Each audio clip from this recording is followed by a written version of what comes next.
তাকে দেখা যায় খুব কম, শোনা যায় আরও কম। তিনি জনসমক্ষে আসেন নিখুঁত সময় পরিকল্পনায়, নিখুঁত পরিবেশে। তাকে ঘিরে তৈরি করা হয়েছে এক অদৃশ্য দেয়াল, যার পেছনে কি আছে তা সাধারণ চোখে ধরা পড়ে না। তিনি ভ্লাদিমির পুতিন, রাশিয়ার প্রেসিডেন্ট, এক সাবেক কেজিবির অফিসার এবং সম্ভবত পৃথিবীর সবচেয়ে সুরক্ষিত ব্যক্তি।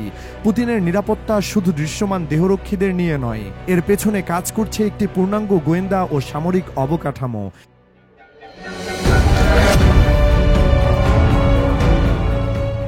যাকে বলা হয় রাশিয়ার ফেডারেল প্রোটেকটিভ সার্ভিস বা সংক্ষেপে FSO। এই সংস্থার সদস্য সংখ্যা আনুমানিক 50,000-এরও বেশি।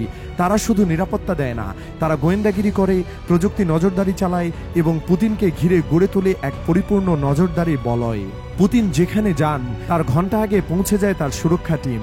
বোমা স্কোয়াড চেক করে প্রতিটি কোণ, স্নাইপার দল অবস্থান নেয় ভবনের ছাদে, আর আকাশে থাকে ড্রোন, জ্যামার ও ইলেকট্রনিক কাউন্টার মেজার। তার গাড়ি আউরাস সেনাট, একটি রাশিয়ান তৈরি লিমুজিন, যেটি পারমাণবিক বিস্ফোরণ পর্যন্ত সহ্য করতে পারে বলে দাবি করা হয়। বুলেট প্রুফ, বোমা প্রুফ, গ্যাস প্রুফ, এই যান যেন একটি চলন্ত দুর্গ।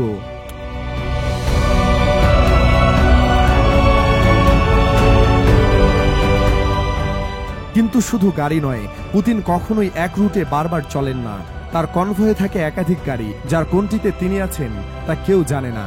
এমনকি কখনো কখনো ব্যবহার করা হয় ডামি পুতিন, এক বা একাধিক লোক যারা পোশাক, হাইট, গেট আপে হুবহু তার মতো। তার আশেপাশে থাকা দেহরক্ষীদের বলা হয় দ্য ওয়াল। এরা নিঃশব্দ, প্রতিটি দেহরক্ষী থাকে বুলেট প্রুফ জ্যাকেট ও বডি ক্যামেরা পরিহিত। তাদের চোখ, কান ও অস্ত্র সবসময় প্রস্তুত। 1 সেকেন্ড সময় দিলেই তারা মানুষের ঢাল হয়ে দাঁড়াতে পারে।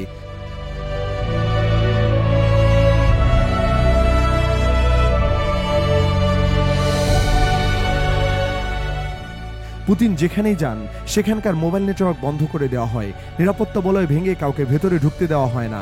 এমনকি তার খাবারও আগে থেকে বিশেষ ল্যাবে পরীক্ষা করা হয়, বিষ, ব্যাকটেরিয়া, রেডিয়েশন সবকিছুর জন্য। এই নিরাপত্তা শুধু তার চলাফেরায় সীমাবদ্ধ নয়, তার আশেপাশে সব ব্যক্তিকেও নজরদারিতে রাখা হয়। যারা তার সঙ্গে কাজ করেন তাদের ব্যক্তিগত জীবন পর্যন্ত নিয়মিত পর্যবেক্ষণ করা হয়।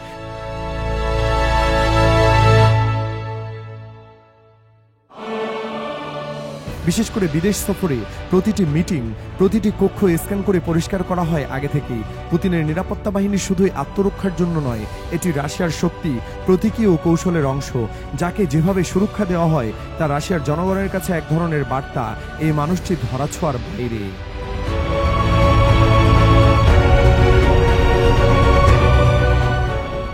পুতিনের বিরুদ্ধে অতীতে বহুবার অ্যাসাসিনেশনের প্ল্যান করা হয়েছে, কিন্তু কোনো কিছুই সফল হয়নি।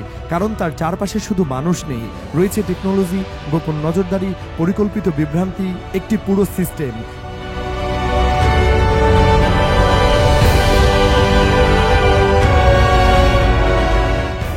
যেটি আগে থেকে জানে আপনি কি করতে যাচ্ছেন। তার বিরুদ্ধে ওঠা হুমকি, রাজনৈতিক বিরোধিতা, এমনকি বিদ্রোহ, সবকিছু মোকাবেলায় এই নিরাপত্তা বলয় কাজ করে অব্যর্থভাবে।